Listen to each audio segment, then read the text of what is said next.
Guys, how's it going? Energy Pool here. Today's video is about gear. Hopefully this will probably steer you into like a direction in any sense. But one of the things that there was like obviously a data mine that happened. There was like some other things that happened, but if anything, the only thing that I learned from like what I saw, anyways, was that I confirmed like certain suspicions of like certain things that I kind of already felt I knew. So today I'm just gonna go over gear. Obviously I haven't really done a video about this, and I think now's a good time because with Kama Sylvia 2 out, there's a nice number of changes that for new players and old players that Kama Sylvia 2 brings basically to all the armor sets and basically gear setup. One thing to keep in mind though is that the power ceiling in the game has not risen, which is the most important thing, and why I continuously play Black Desert is because we're not forced to chase like a new best in slot weapon or whatever, best in like whatever weapon or whatnot, or like some kind of higher next tier, like that scales way higher than current gear or whatever. So like Zarka is still Zarka and is still like sort of equivalent to like Laverto's kind of thing. So one of the things is like there's all the discussion about like accuracy, evasion. There was some digits or whatever those revolved, and I was kind of like, this most of this is pointless in my opinion, because one, there are three things that are unknown that nobody seems to be asking. Is like, one, you don't know your hit rate, and two, you don't know the evasion rate of somebody. So that was never revealed in any sense or form. All you have are just arbitrary numbers basically based off of nothing. So basically just higher equals better, but how much better is the real question you should be asking yourself. So the one thing that I did have a good sense of, like through my own testing anyways, is that a majority of your accuracy comes off of your main hand, not your accessories or anything. Your accessories amount to like maybe like a small portion of it. So like red corals and other things or whatever, those won't affect your hit rate as much as your main hand will. Your main hand is literally the biggest portion of accuracy. Now, before I go into gear or whatever, like more detailed into gear, you should understand that like skills, like when you have skills that say like accuracy rate plus 5% or whatever, that's 5% on like, I'm assuming it's on overall like all your accuracy combined. So 5% may look like a really small number, but in a big picture, like when you have all your accuracy, say we'll give main hand weapon assumingly like 300 accuracy or whatever, right? 5% of that would be about 15 extra accuracy. So then you kind of got to gauge it at the sense like, is something like a tree spirit or like a red coral even worth it kind of thing. And then other things that was revealed was basically all accessories like have a base accuracy that basically grows as it enhances. So the more you enhance something, the more you'll have a better hit rate anyways, but you'll never know what your opponent is wearing either. So gearing up a particular way is not going to help you defeat like all situations. You will be gimping yourself against one type of build versus another. It's just that what a majority of people have geared up to is what you'll be facing most of the time anyways. So if everybody's running evasion, then everybody else should gear accuracy kind of thing. So it's kind of based upon the population, which is why there's not really anything like what should I get from armor or this class or this class. You got to figure that out yourself and what you want to be.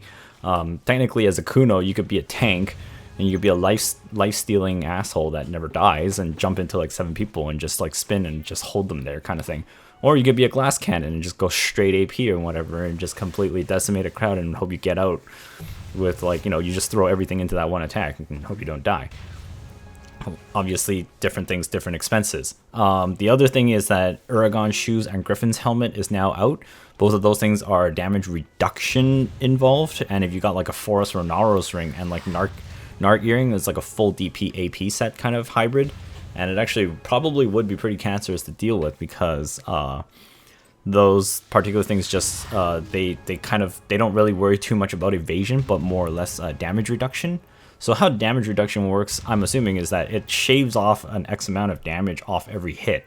So if you have very little damage reduction, it's kind of garbage.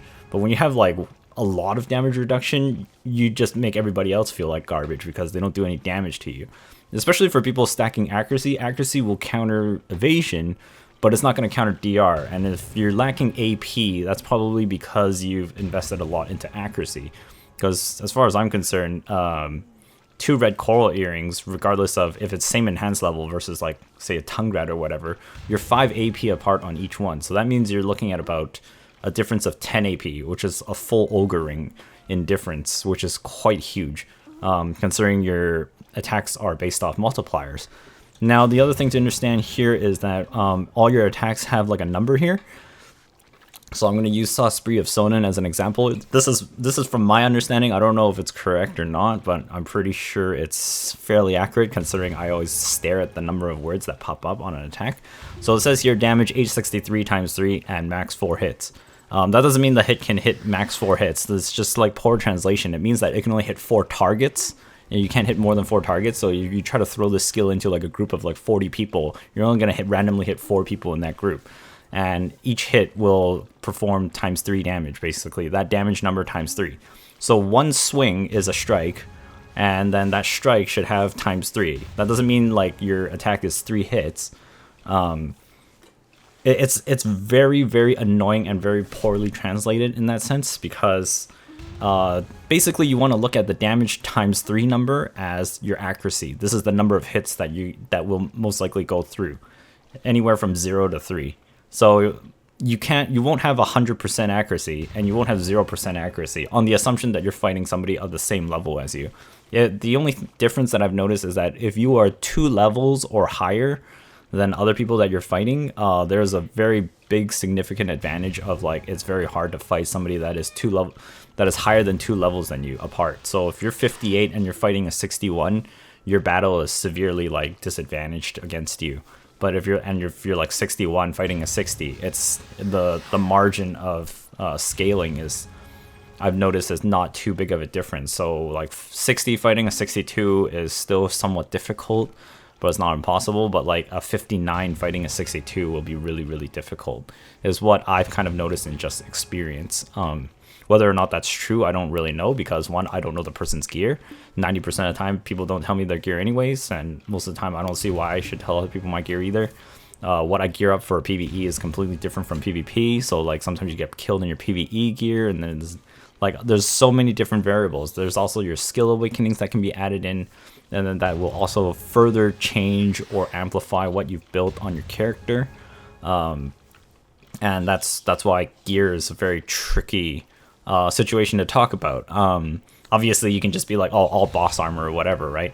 One of the thing about DP you also need to know about the stats is that DP is basically a combination of your damage reduction and evasion. You put those together and you get your DP value. It's not split apart in the armors or whatever, but for the most part, the chest piece and Muskin shoes give like the highest amount of like evasion that you won't see. It scales quite a lot from about like try muskins to 10 muskins. It's actually like on a chart or whatever. Basically, I tried to throw random values in, right, to add up to 77 or whatever, which is what the muskin shoes are, and the value is only like 5 different. So it says it's more evasion. So I'm assuming it's either +2 or +3, and then the other 2 out of the 5 digits or whatever is damage reduction, and then that itself made a big difference. And then evasion itself, previously a long time ago, and accuracy was split into 4 categories. There was something called all accuracy, and then there's ranged accuracy, there's melee accuracy, there's magic accuracy, and one other thing I don't quite remember. So now that they've like increase the values of that on like the red corals to reflect that amount, because it used to be like red corals used to be like 5 accuracy, now it's like +20, right? They didn't buff it or anything. It's actually still the same as before. People said like, oh, this is great buff, right? But then like the alchemy stones stayed the same. So again, I don't know if the alchemy stone accuracy is like +10 as it is in reflection to the all accuracy that the red coral has, or if it's +10 as in like it's just like +10 divided into the 4 categories. So meaning each one is like 2.5 or something. That's an undefined question that I couldn't figure out, and nobody seems to have an answer to. So that's why it's really difficult to figure it out. But for simplicity's sake, armor sets basically most right now. Lemuria set. I'm just gonna go over Lemuria set. Lemuria set is pretty much your Laverto armor, and is the lesser version of boss armor. This is something I highly suggest new players get because the 4-piece skill effect, skill EXP plus 10%, is very important because of the recent EXP nerfs to 61. It is far, far more easier to get to 61 than it was when I did it. It's about 100 less hours from 60 to 61 right now, or even more depending on your EXP boost and your efficiency in grinding. So it could be up to like 120 hours less. That's a lot of grind like reduced. But your skill points is going to be a big problem, and that's one of the things that you probably want to alleviate before you hit 60 or 61. Most of the time you're looking at about 1300 to 1400 skill points by the time you're 60. My Valkyrie grinded to 57 a long time ago before any EXP nerfs or whatsoever. So she killed like 70,000 mains and helms and whatever with no awakening back then. And that's why she's like level 57 with 1,003 skill points. But nowadays you can get to like 57 in like less than like 5 hours kind of thing if you just go ham on it or get some help. And you'll be like down to like only like 500 skill points or 600 skill points and barely anything to use on the skills that you unlock currently. So the more is that is very valuable in that regard for new players or even like running ults to power up their skill points or even current ones. And for future like incoming content such as Rabam skills and absolute skills, you essentially want that buff because you need a lot more skill points when that comes. Right now my Kuno is sitting at 1704, but I feel like even 98 extra here isn't even enough. And at the level that I'm at, I've reached skill point hell at about 1700, 1600, depending on if you've done quests or not. Once you reach skill point hell, you only get 1 skill point per level instead of the usual 3. And up until that point, you should definitely try and get your skill points like in there, because that helps with your scaling of your damage exponentially based off of your AP. So in terms of gear as well, Rokaba and Grunel, these are all okay sets. What you want to probably do as a strategy in gearing up is use green gear as a form of trying to power that up as backup gear, and also for PvE grinding gear in relation to boss gear as you get it over time. You probably don't want to just start off with boss gear. If you start off with boss gear right away, you're going to be sunk in like money because like memory fragments are really expensive, hyper time consuming. It's like a really like far end kind of deal to like even work upon. And if you use like green gear like Rokaba, Grunel, Heave, Fortuna or whatever, these sets are still very useful. A lot of people still run them. They either run a hybrid set of like Rokaba and boss gear simply for that evasion bonus. I've determined that an ultimate Rokaba versus like a boss set is only like slightly more in defense, but you sacrifice a lot of accuracy power that Begs would have accommodated for, but you also have a lot less damage reduction too. So you can go more defensive or more offensive basically between that, but one is obviously way more cheaper than the other. Certain areas like jail, whatever, you need a high amount of accuracy to kill the mobs really quick, otherwise you're gonna have to use more hits to kill the mobs. So one thing that's pretty much given is that you can't have a 0% hit rate and you can't have a 100% hit rate except for skills that already signify that. So there's a point in where you're gearing up where you should probably ask yourself the question is like, is this enough accuracy or is this like way too much, or like should I actually get more or not? And I wouldn't base it off of like one experience. If you couldn't kill this one person and you have no idea what their gear is, and you know you're fairly high level or whatever, right? And then it's like it's not really an accuracy issue. It's probably like this person just stacked everything towards accuracy. So that means that's given that they're probably less AP than usual, or they're just really hyper geared above you and beyond or whatever, or they're really good at playing their class. So you won't really know unless you actually have a lot of experiences with other classes. Certain classes like wizards and witches are ridiculous. They don't necessarily need too much accuracy because their skill scaling goes in like 25, 35, 45 or something, 50% bonus. And I was like, this is ridiculous. And like no other class has that kind of scaling, and it's kind of crazy. That's why they can get away with no accuracy and just like go flat AP kind of thing, or like flat DP or whatever, and still perform extremely well. Other classes that suffer like a lot from that have like no accuracy multiplier on their attacks. And obviously, for that to connect through, they probably need to build some form of accuracy. There is no really like what is the best gear in my slot or whatever. The best gear is probably just all gold everything around your full circle. It doesn't even matter, and that will pretty much carry you through. Then you just use the attacks that make 1 billion hits on people who are running evasion, because you can't miss forever. And my tamer, for instance, has Beast Rampage, which is times 3 hits for every strike, which is the back left mouse button. That's 3 hits per strike. It hits 3 times, so that's 9 hits. And then the final hit is like another 3 hits going backwards kind of thing. And then all around spinner is like 14 hits. That's an insane amount. It's very unlikely that you'll miss all 14 or you'll miss all 9. You'll probably, against somebody with evasion, you'll probably hit maybe 3 out of 9 times, but it doesn't really matter because that's all you need. And then with that involved, when you hit the person on the good hits, basically in the skill description, it says like on good hits or whatever, it'll cause a CC effect or whatever, right? So if you get 2 hits that roll through, then it'll roll against the person's resistance. So we go against the resistance here, and then in that stat part there, resistance at that point is determined to check if the CC goes through or not, or if you fully just resist it and it bounces off of you and you don't get CC, you don't get crowd controlled.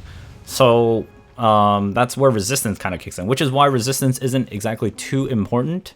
It is a good stat, but to use it properly, you kind of have to juggle between your super armors and your frontal guards, because super armor makes you already crowd control immune, and certain skills in particular classes, super armor also reduces damage. So for instance, like the devastation on berserkers, they have like a 10% damage reduction when they use it. So trading hits with them at that point is kind of like fruitless on your end, unless you're using like a frontal guard rather than a super armor, because your super armor might not have damage reduction, whereas like the wizard's whirlpool thing definitely has like a pretty decent amount of damage reduction, and they can chain it back to back sort of. So you gotta kind of know your opponent a little bit, or either that test it with a buddy and figure out which skills have damage reduction and which ones don't, and learn to read it and then fight the person more efficiently.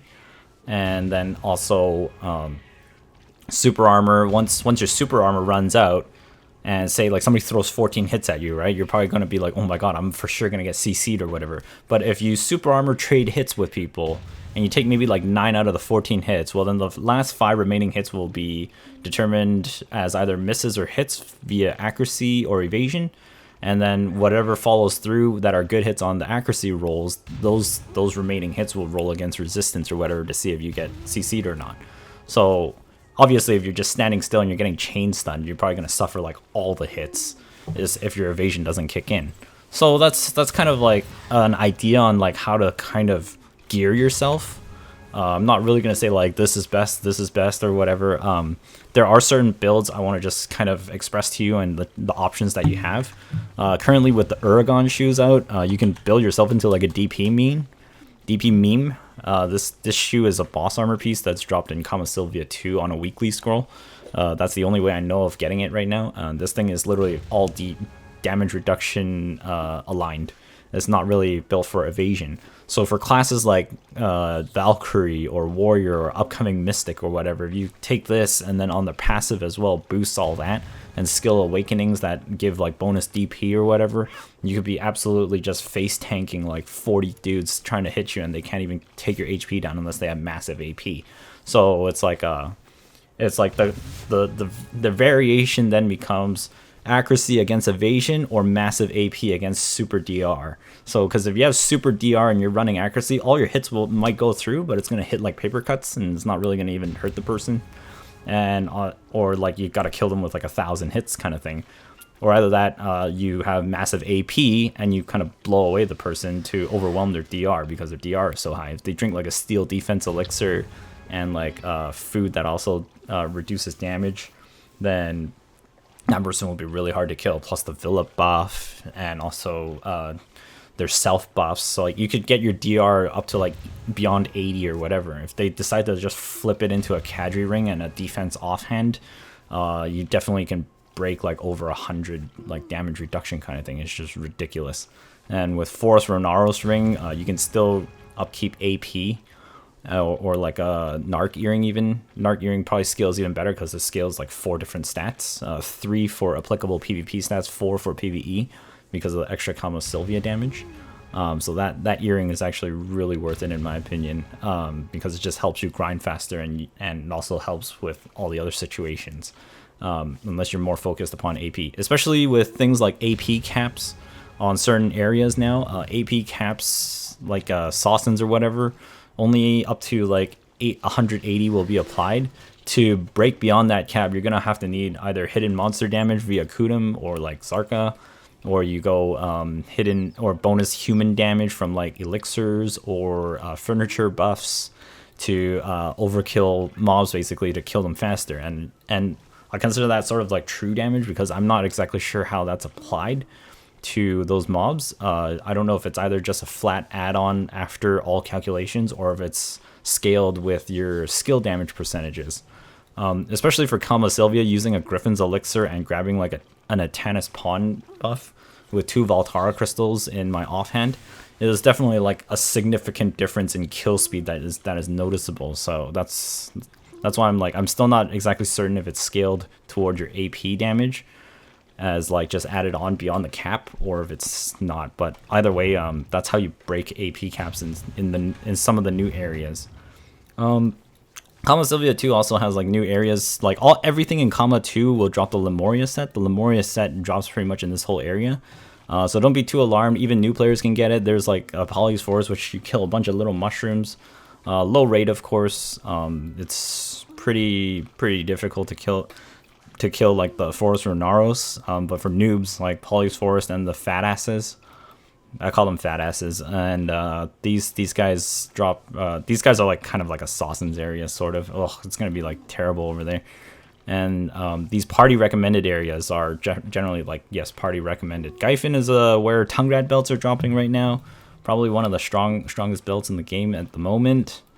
Very expensive though, more of a luxury item than something realistic. Even though I'm the one spending money getting them.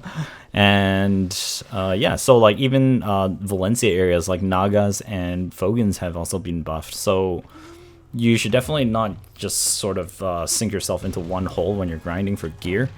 And for the sake of gear, like Heave is still pretty good because of that massive HP boost. HP is actually really important in terms of gear too, because HP itself is basically your capacity to withstand bursts. So I wouldn't really discount like whale earrings either.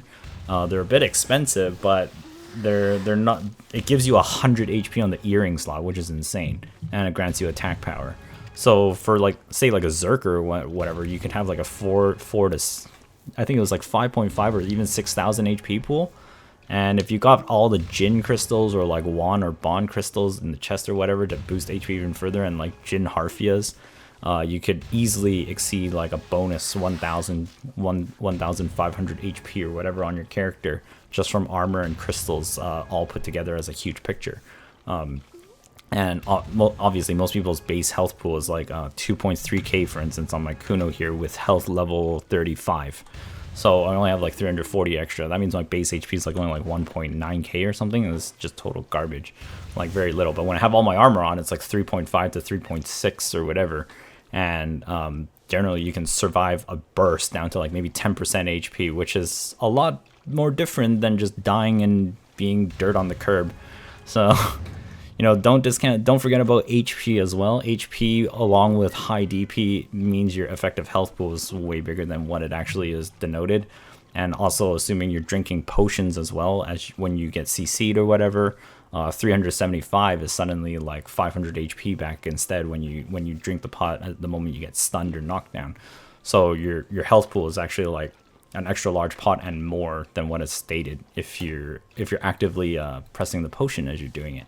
Especially with like a whale tendon potion on the side as well, you can stack both of them and you probably recover like 2,000 HP at once if you just drink both of them at the same time the moment you get knocked down, stunned, stiffness, or whatever, any of those things.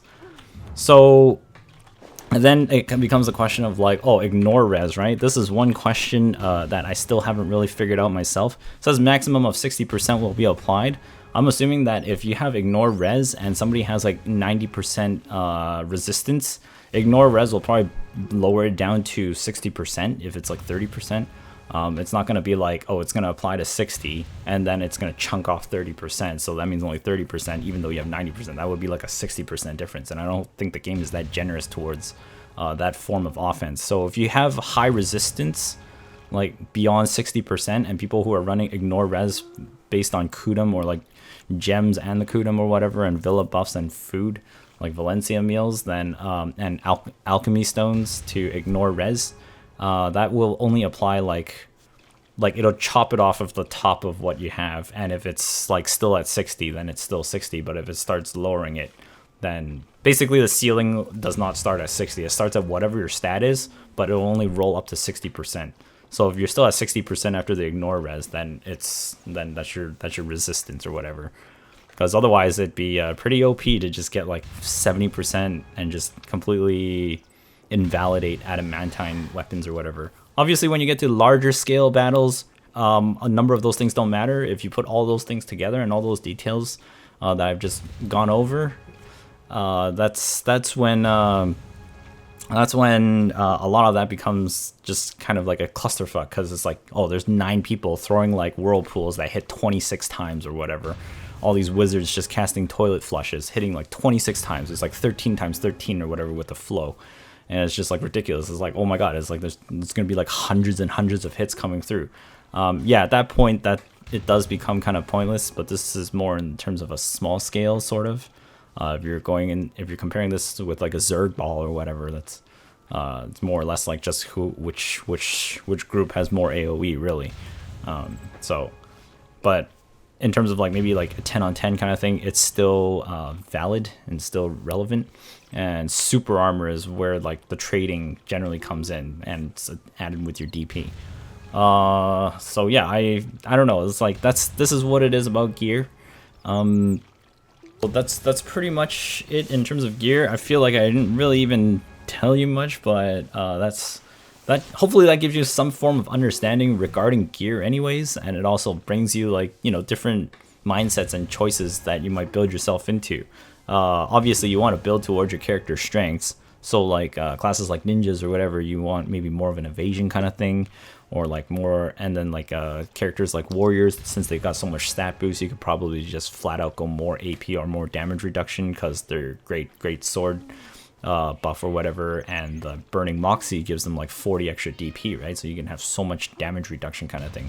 Valkyrie, same thing, like passive DP, and Heaven's Echo that grants DP already. And you've got like the Valkyrie charge and the E buff, so like don't discount the E buff as well. Generally you might need to turn that on to turn the tides for yourself if you're evenly geared. So hopefully this helps you out. That's it for now. So bye bye for now. I'll see you later.